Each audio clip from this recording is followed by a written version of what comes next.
Hey Guardians, Ebontis here. The Armory on Bungie.net has updated recently, and we actually got a view at some of our new stuff here. So, first thing we've got is the new raid weapons, so I wanted to go through those with you. The first one is the raid hand cannon, called Fever and Remedy. Stats-wise, in comparison, this one is pretty close to Finale's Peril in impact and range and things like that. And you'll notice the source actually says Wrath of the Machine, so it actually does take it, it's coming from the raid. These are Rise of Iron items. And the main curse, or the main perk, I should say, is Whirlwind's Curse. The weapon does bonus damage against fallen enemies. Bonus agility when this weapon is equipped. So as we may have seen against the Death Zamboni and things like that, there may be some sections where we have to run and speed is involved, so having a primary where you're actually faster and able to move quicker and be able to jump better is probably going to be important, especially in that first section. So let's go to the next one, take a look. Here we've got the Genesis Chain. This is going to be the auto rifle.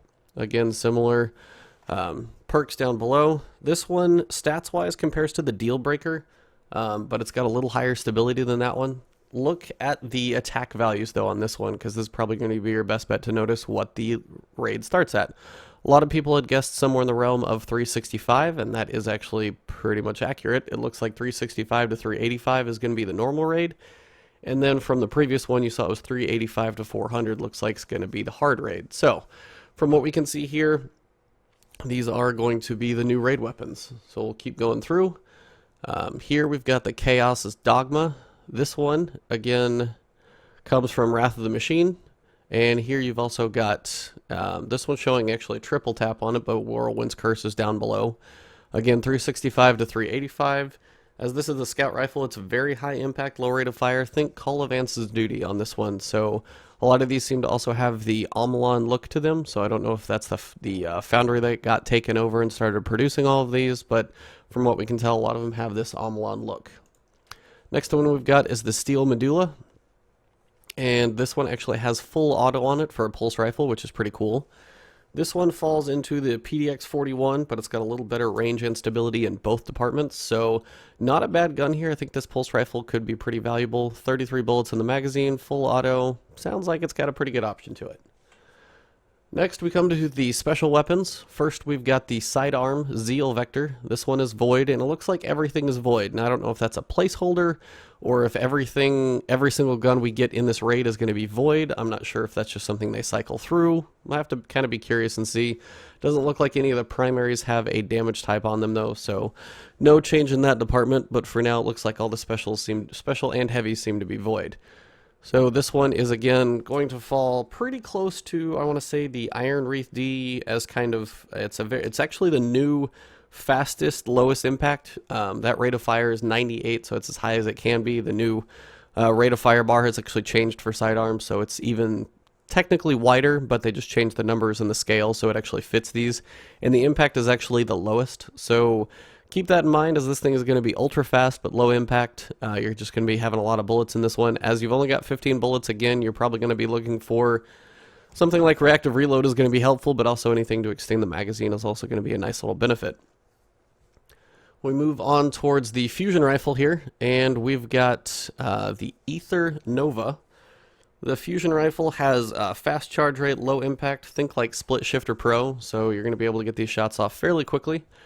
And it's reasonable stats on it, but that's kind of the weapon classification that it's going to fall under from what we can tell.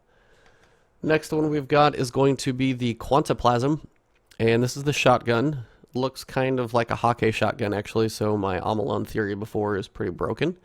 But this one does look like it has Battle Runner on it, and it's also going to be under the very high impact, very low rate of fire, think Conspiracy Theory D type shotgun.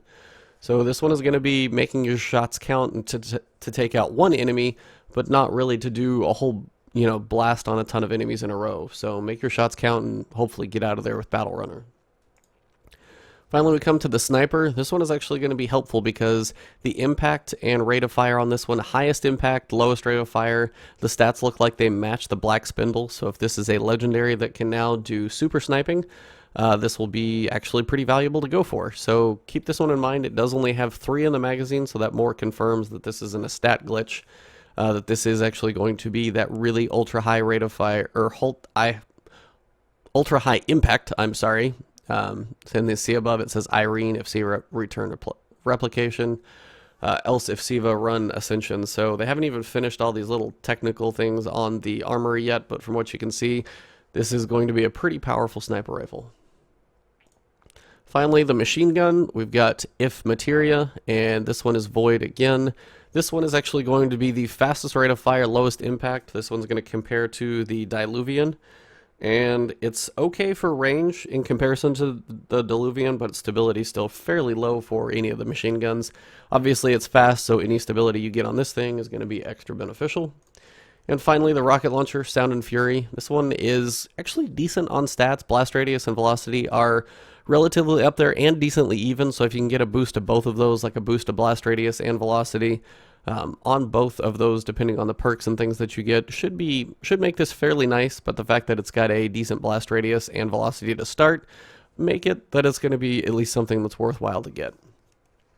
That pretty much wraps it up, guys. I will cover the exotics next, but I wanted to get this out to you guys just so you could have a chance to look at the names, the icons, and just the stats so you guys could have an idea what's coming for the raid. We got 3 days to get ready to this, and looks like we've got hopefully some decent guns to go for as opposed to King's Fall, like the hand cannon, which was garbage, and things like that. So hopefully they've improved the raid weapons to make them more viable.